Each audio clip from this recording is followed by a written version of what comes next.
Now the first three sections of special notching, the rectangular, the round, and the oval, essentially all work the same way. The bend notch and the connector lock notches are a little bit different, so we're going to focus now on the bend notches. Where do we use bend notches? Well, if we were to come out to a fitting such as a square elbow and add a Pittsburgh lock onto the heel of this square elbow, we're going to need a bend notch right there in order to make this work. You'll notice here as we look at the heel, you can see there are no notches. But if I take a lock on heel and add a small Pittsburgh lock to the heel of this elbow and zoom in, you'll notice that PractiCAM has now added a bend notch. Now you will notice over here that if we go over bend notch, it says 100% bend notch. Here we can scroll down and do a list of choices. Just like mark notching, we can change our choices depending on the type of fitting we have. Our bend notches, we can also change our choices. This one says 100% bend notch.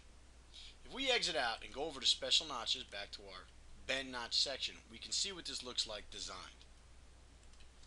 Inside here under bend notches, you can see our choices that appear on the takeoff screen. 100% bend notch, and then we have bend notch. Now 100% bend notch essentially means that right here you can see the numbers 0 to 100. 100% means that this notch goes 100% into the allowance. I might not want the notch to go all the way down the allowance. Imagine I'd like to create one that just does 50%. Well, I can come over here to the icon that says create a new notch, and now we're going to call this one 50%. And we'll call it notch.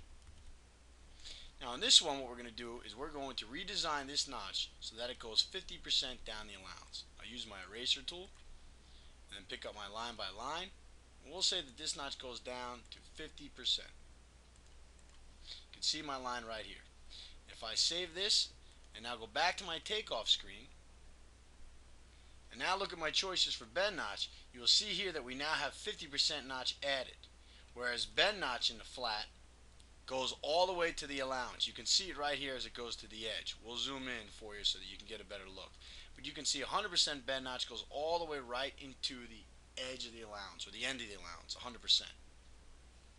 If we exit out and change it so that it's a 50% notch, the new one we created, and then zoom in, you will see that this one only goes to halfway. You can already see it right here. But let's zoom in anyway.